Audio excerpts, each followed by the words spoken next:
2025 সালের মাধ্যমিক পরীক্ষার্থীরা, আশা করি তোমরা সবাই ভালো আছো।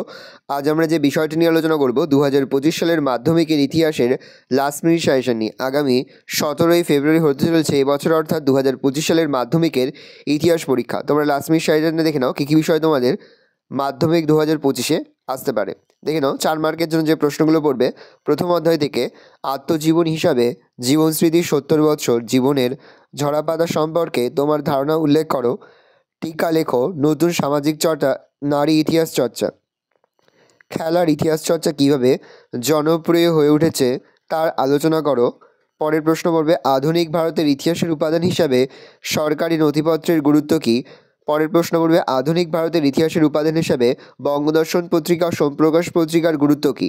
এবার দেখে নাও দ্বিতীয় অধ্যায় থেকে যে প্রশ্নগুলো পড়বে। হুতুম প্যাঁচার নকশা থেকে কলকাতা সামাজিক ইতিহাস লেখো। শ্রীরামকৃষ্ণের সর্বধর্ম সমন্বয়ের আদর্শ কী ছিল। নারী শিক্ষার প্রসারে ঈশ্বরচন্দ্র বিদ্যাসাগরের ভূমিকা সংক্ষেপে আলোচনা করো। পাশ্চাত্য শিক্ষা বিস্তারে রায় রামমোহন রায়ের অবদান আলোচনা করো। আধুনিক চিকিৎসাবিদ্যা চর্চায় কলকাতা মেডিকেল কলেজের ভূমিকা আলোচনা করো। টিকা লেখো। প্রাচ্য পাশ্চাত্য দ্বন্দ্ব, নীলদর্পণ নাটক, কলকাতা বিশ্ববিদ্যালয়।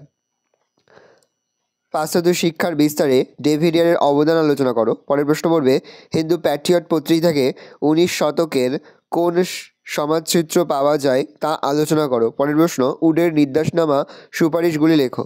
এবার দেখে নাও তৃতীয় অধ্যায় যে প্রশ্নগুলো পড়বে। টিকা লেখো। সাঁওতাল বিদ্রোহ, মুন্ডা বিদ্রোহ, কোল বিদ্রোহ, বারাসাত বিদ্রোহ। তিতুমিরের ওহাবি আন্দোলনের সংক্ষিপ্ত পরিচয় দাও। ঔপনিবেশিক সরকার কী উদ্দেশ্যে অরণ্য আইন প্রণয়ন করেন। পরের প্রশ্ন নীল বিদ্রোহের বাঙালি শিক্ষিতদের মনোভাব সংক্ষেপে আলোচনা করো। 19 শতকে ভারতের কৃষক অসন্তোষ বা বিদ্রোহের কারণগুলি আলোচনা করো। এবার দেখে নাও চতুর্থ অধ্যায় থেকে যে প্রশ্নগুলো পড়বে। ভারত সভা কবে গঠিত হয়, এই সভা গঠনের উদ্দেশ্য ও কার্যাবলী আলোচনা করো। পরের প্রশ্ন আনন্দমঠ উপন্যাসটি কীভাবে জাতীয়তাবাদী চেতনা বিস্তারে সহায়তা করেছিল।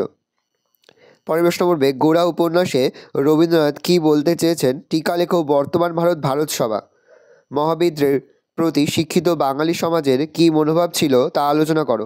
মহারানী ভিক্টোরিয়ার ঘোষণাপত্রের ঐতিহাসিক তাৎপর্য আলোচনা করো। এবার দেখে নাও পঞ্চম অধ্যায়ে যে প্রশ্নগুলো পড়বে। ছাপাখানার সঙ্গে শিক্ষা বিস্তারের সম্পর্ক আলোচনা করো। রবীন্দ্রনাথ ঠাকুরের শিক্ষা চিন্তা ও শান্তিনিকেতন ভাবনার পরিচয় দাও।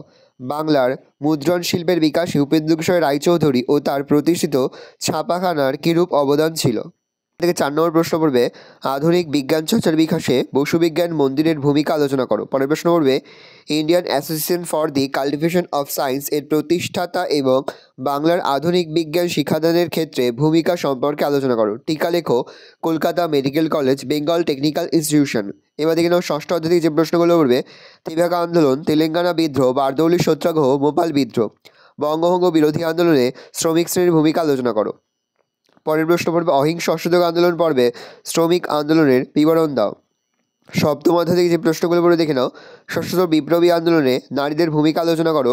ভারত ছাড়ো আন্দোলনে ছাত্র সমাজের ভূমিকা আলোচনা করো। দলিত আন্দোলনে গান্ধী ও আম্বেদকর বিতর্ক আলোচনা করো। রশিদাই দিবস সম্পর্কে যা জানো লেখো। সশস্ত্র বিপ্লবী আন্দোলনে দীপালি সংঘের ভূমিকা আলোচনা করো। টিকা লেখো। অনুশীলন সমিতি, প্রীতিলতা ওয়েদেদার, মাতঙ্গিনী হাজরা, লীলা নাগ বা রায়। অষ্টম অধ্যায়ে যে প্রশ্নগুলো পড়বে। জুনাগড় ও হায়দ্রাবাদ রাজ্যটি কীভাবে ভারতভুক্ত হয়েছিল তা আলোচনা করো। উদ্বাস্তু সমস্যা সমাধানে স্বাধীন ভারত সরকারের উদ্যোগ সম্পর্কে লেখো। কীভাবে কাশ্মীর সমস্যার সৃষ্টি হয়। দেশীয় রাজ্যগুলি ভারতভুক্তিতে সর্দার বল্লভভাই প্যাটেলের ভূমিকা আলোচনা করো। পরের প্রশ্ন পড়বে নেহেরু লিয়াকত চুক্তি সম্পর্কে যা জানো লেখো। এবার দেখে নাও প্রতিটি অধ্যায় থেকে যে প্রশ্নগুলো গুরুত্ব রেখে এগিয়ে রয়েছে। ফার্স্ট চ্যাপ্টার অর্থাৎ প্রথম অধ্যায় থেকে যেগুলো এগিয়ে রয়েছে 1 নম্বর প্রশ্নটি, 2 নম্বর প্রশ্নটি আর 5 নম্বর প্রশ্নটি। দ্বিতীয় অধ্যায় থেকে 1, 2, 3, 4, 5। দ্বিতীয় অধ্যায়টা কিন্তু এবছরের জন্য খুবই গুরুত্বপূর্ণ, বড় প্রশ্ন এবং 4 মার্কের জন্য অবশ্যই কিন্তু দ্বিতীয় অধ্যায়ের প্রতিটি প্রশ্নই কিন্তু খুব ভালো করে তোমরা অধ্যয়ন করবে। 7 নম্বর, 8, 9।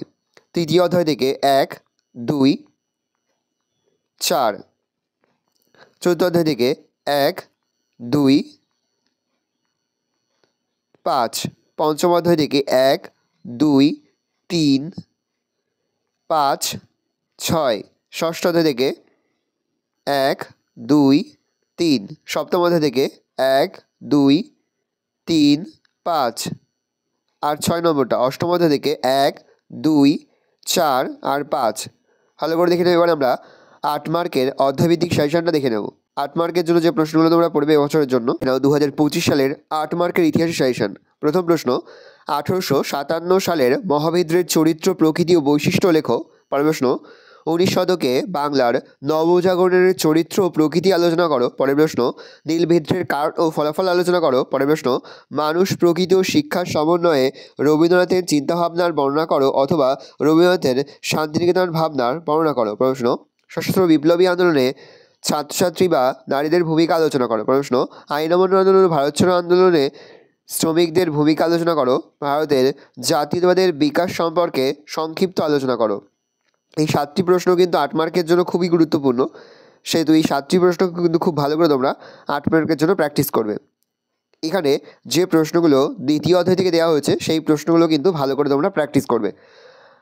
আশা করি ভিডিওটা ভালো লেগেছে। ভিডিওটা ভালো লাগলে ভিডিওকে লাইক করে দিতে ভুলবেন না। আমার চ্যানেল নতুন হওয়া লাল ক্লিক সাবস্ক্রাইব প্রেস করে পাশে বেল আইকন প্রেস করে যখন নতুন করে ভিডিও আপলোড করি সবার ফার্স্ট নোটিফিকেশন তোমরা পেয়ে যাও। আর এই ভিডিওটি তোমার বন্ধু বান্ধবী আত্মীয়স্বজন সবার মধ্যে কিন্তু অনেক শেয়ার করে যাবে। বছর মাধ্যমিকের পরীক্ষা দিচ্ছে, এই রোজ টোটাল তোমাদের 2025 সালের মাধ্যমিকের সায়েন্টিফিক ইতিহাসের লাস্ট মিনিট সাজেশন। আশা করা যায় প্রতি বছর নেই, এই বছরে তোমরা আমাদের এখান থেকে কিন্তু 90 থেকে 80% কিন্তু কমন পেয়ে যাবে।